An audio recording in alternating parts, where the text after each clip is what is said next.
ನಿರುದ್ಯೋಗಿಗಳು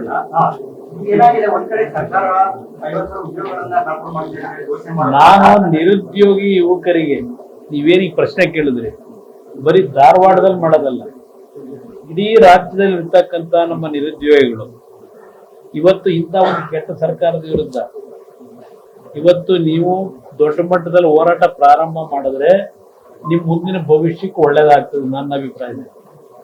ನಾನು ರಾಜಕೀಯಕ್ಕೋಸ್ಕರ ಇದು ಹೇಳ್ತಿಲ್ಲ. ಇವತ್ತು ನನ್ನ ಹತ್ರ ಬರ್ತಕ್ಕಂಥ ಪ್ರತಿನಿತ್ಯ ಒಂದು 10,000 ಅರ್ಜಿ ಇದೆ ನಮ್ಮ ಹತ್ರ ಕೆಲಸ ಕೇಳ್ಕೊಂಡ್ ಬರೋದು. ಎಲ್ಲೆಲ್ಲಿ ಸಾಧ್ಯವೋ ಇವತ್ತು ಅವ್ರಿಗೆ ಕೆಲಸ ಕೊಡಿಸ್ಲಿಕ್ಕೆ ಪ್ರಯತ್ನ ಪಡ್ತಾ ಇದ್ದೀವಿ. ಆದ್ರೆ ಇವತ್ತು ಈ ಸರ್ಕಾರ ಏನು 70,000 60,000 ತುಂಬ್ತೀವಿ ಅಂತ ಹೇಳಿದಾರಲ್ಲ, ಯಾವುದು ಪ್ರಕ್ರಿಯೆಗಳು ನಡೀತಿದೆ.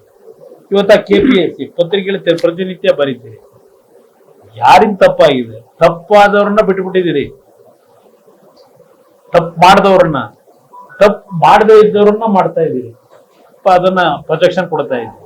ಇದು ನಾನು ಗಮನಿಸ್ತಾ ಇದ್ದೇನೆ. ಇವತ್ತು ಇದೇ ಸಿದ್ದರಾಮಯ್ಯನವರು 2011 ಆ ಲಿಸ್ಟ್ ಕ್ಯಾನ್ಸಲ್ ಮಾಡೋದಲ್ಲ, ಆಯ್ಕೆ ಆದಂತರನ್ನ ಆಮೇಲೆ ಅದನ್ನ ಮತ್ತೆ ತಗೊಳ್ಳೇಬೇಕಾಯ್ತು. ಮತ್ತೆ ಆಯ್ಕೆ ಆಗದೇ ಇದ್ದಂತವರಿಗೆ ನೇರವಾಗಿ ನೇಮಕಾತಿ ಮಾಡ್ತಾರೆ ಇದೇ ಸಿದ್ದರಾಮಯ್ಯ ಸರ್ಕಾರ. ಅವ್ರು ಆಮೇಲೆ ಮಾಡಿದ್ರಲ್ಲ, ರೀಡು ಮಾಡಿ ಆ ರೀಡುಗೆ ಉಡುಗಡೆ ಕೊಟ್ಟಿರಲ್ಲ ಒಬ್ಬರಿಗೆ, ಬೀದಿ ಬೀದಿ ಕೋಟ್ಯಾಂತರ ರೂಪಾಯಿ ಒಂದೊಂದು ಈ KPSC AC ಪೋಸ್ಟ್ಗೆ ದೊಡ್ಡ ಮಟ್ಟದ ವ್ಯಾಪಾರ ನಡೀತು. ಯಾರು ಅದನ್ನು ಬರೆಯಲ್ಲ. ಒಬ್ಬ ವ್ಯಕ್ತಿನ ಗುರಿ ಇಟ್ಟು ಇದು ನಡೀತಾ ಇದೆ ಪ್ರತಿನಿತ್ಯ. ಒಂದು ಹಿಂಸೆ ಕೊಡ್ಲಿಕ್ಕೂ ಒಂದು ಇತಿಮಿತಿ ಇದೆ ನನ್ನ ಅಭಿಪ್ರಾಯದಲ್ಲಿ. ಏನ್ ಮಾಡಿದ್ದಾರೆ ಸಿದ್ದರಾಮಯ್ಯನೀಗ ಅದು ಸರಿಪಡಿಸ್ಲಿಕ್ಕೆ? 18 ಜನ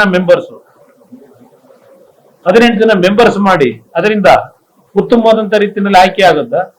ಈ ಸರ್ಕಾರ ಬಂದ ನಂತರ KPSC ಇರೋದು ಪ್ರತಿ ವರ್ಷ ಸರ್ಕಾರದ ಹುದ್ದೆಗಳು ಏನ್ ಖಾಲಿ ಇದೆ ಆ ಖಾಲಿ ಹುದ್ದೆ ತುಂಬತಕ್ಕಂಥದ್ದು KPSC ಕೆಲಸ. ಎಷ್ಟು ಹುದ್ದೆಗಳನ್ನ ತುಂಬತಕ್ಕಂಥದ್ದಕ್ಕೆ ಈ ಸರ್ಕಾರ KPSC ಮುಖಾಂತರ ಹೋಗಿ KPSCನೂ ಬಿಟ್ಟುಬಿಡಿ, ನೀವು ಡೈರೆಕ್ಟ್ ಆಗಿ ಎಲ್ಲಾದ್ರೂ ಮಾಡಿದ್ರ? KPSC ಬಗ್ಗೆ ಇಷ್ಟೆಲ್ಲ ಬರೀತಾ ಇದ್ರಿ, ಯಾರು ಕಾರಣ ಇದಾರೆ ಇದರಲ್ಲಿ? ಯಾಕಿಂತ ಒಂದು ಪರಿಸ್ಥಿತಿ ನಿರ್ಮಾಣ ಆಗಿದೆ? ಕೇಳಿ ಸಿದ್ದರಾಮಯ್ಯವ್ರನ್ನ. ಇವರು ಅದೆಂತದ್ದು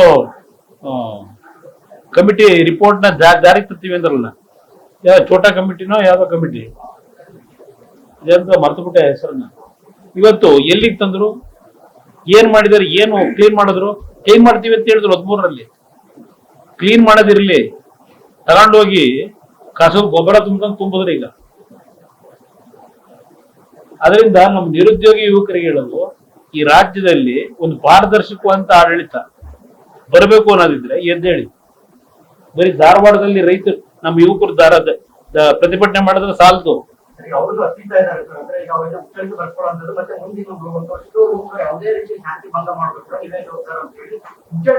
ನಾನು ಅವ್ರಿಗೆ ಈ ಸರ್ಕಾರದಲ್ಲಿ ಏನೇ ಮುಚ್ಚಳಿಕೆ ಬರ್ಕೊಳ್ಳಿ, ನಾನು ಯುವಕರಿಗೆ ಮನವಿ ಮಾಡೋದು, ನಿಮ್ಗೆ ಪೊಲೀಸ್ನ ಇಲಾಖೆನ ಉಪಯೋಗ ಮಾಡಿ, ಇಲ್ಲ ಸರ್ಕಾರದ ಅಧಿಕಾರಿಗಳನ್ನು ದುರುಪಯೋಗ ಪಡಿಸ್ಕೊಂಡು ನಿಮ್ ಮೇಲೆ ಯಾವುದೇ ರೀತಿಯ ಕೇಸ್ಗಳನ್ನ ಹಾಕ್ಲಿ, ಆ ಕೇಸ್ಗಳನ್ನ ಕಿತ್ತೆಸೆತಕ್ಕಂಥದ್ದು ನಮ್ಮ ಜವಾಬ್ದಾರಿ. ನಮ್ಮ ಯುವಕರು ನೀವು ರೆಡಿಯಾಗಿ ಇಂಥ ಕೆಟ್ಟ ಸರ್ಕಾರ ಈ ರಾಜ್ಯದ ಒಡೆದು ಹೊರಗೆ ಹಾಕ್ಲಿ. ನಾನು ಕೇಳೋದು ಮನವಿ ಅಷ್ಟೇ.